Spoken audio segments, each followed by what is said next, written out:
Hello, Seekers and Saints. Welcome back to Fire in the Bones vlog. And we are referring a little bit back to the sermon on June 9th. Now, this sermon is kind of accidentally continuing a series I started about faux Christians, false Christians, you might say. And we've already spoken about the Christians in name only. We've talked about atheist Christians of all things, but today I want to do a new one.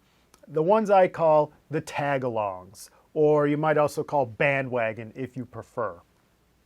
So when I was in youth group, I remember a lot of people. Now, not only when I was in youth group, but also as a youth leader of many years, 20 at least. I've seen a lot of kids come through and they appear as though they're on fire for the Lord, or at the very least taking it seriously, and then they graduate.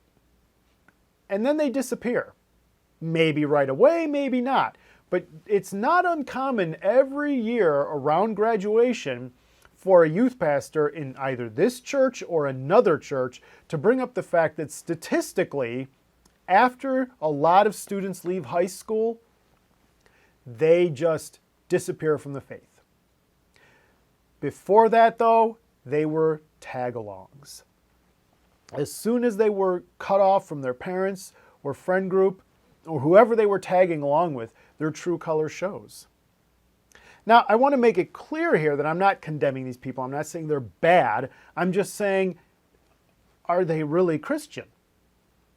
And probably, odds are not, if they just disappear and care not ever again.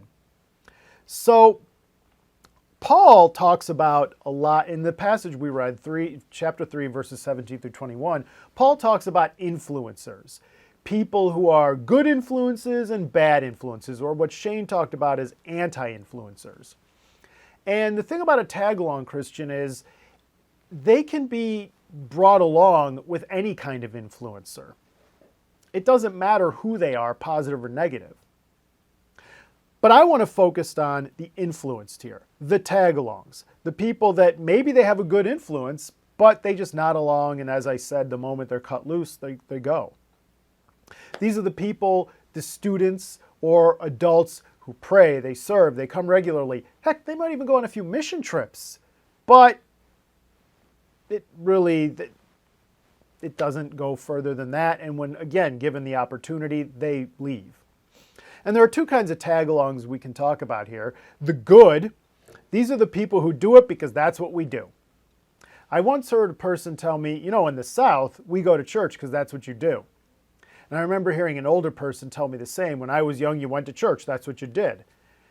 And I thought, really, that's it? You just go because you do? I mean, that's not bad, but I've heard people try to say, well, if you go to church, it'll have this health benefit or that. It's like, yeah, but if you're just going to church because, well, there should be more to it than that. Because what can happen then is you can wind up in the bad group. Now, the bad aren't necessarily immoral. It's more, these are the people that, there's two kinds. There's the ones that are not immoral, they just stopped caring. Or the immoral, the ones that are using the church, the tag-alongs that use the church for their personal gain.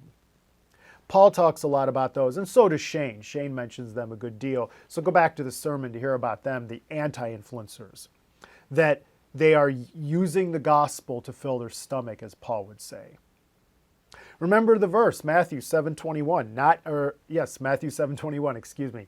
Not everyone who says, Lord, Lord, will enter the kingdom of heaven, but only he who does the will of my Father who is in heaven. These are people, tag-alongs, but especially the negative tag-alongs, that will say the Lord, Lord. They'll do the works, but they're really just doing it because they get something out of it materially.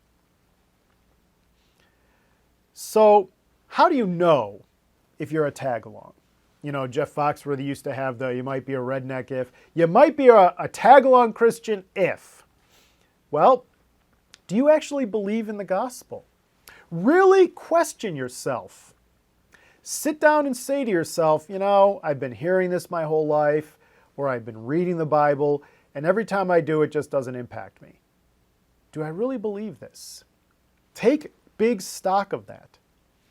Because there's a lot of atheists out there that went to church and they were a great tag-along, but the moment they really thought about it, they realized, I don't really believe this, or these criticisms I can't overcome.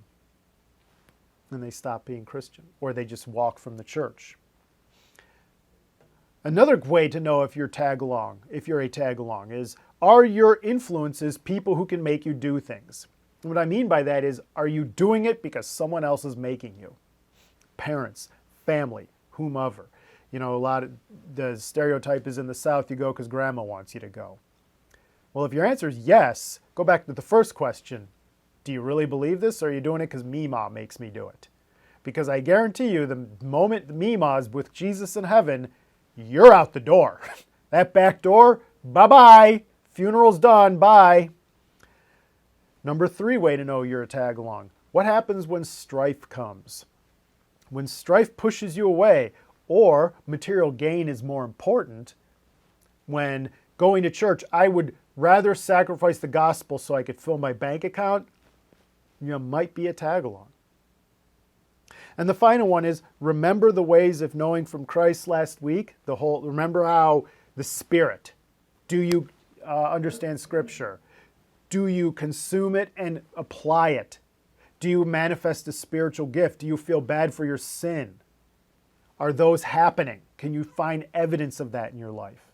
If you can, great. Maybe you're not a tag-along. But if you think to yourself, I never get Scripture, and I don't care, and I don't have a spiritual gift, and quite honestly, I don't see the need for my forgiveness, you might be a tag-along. So is this hopeless for you? No.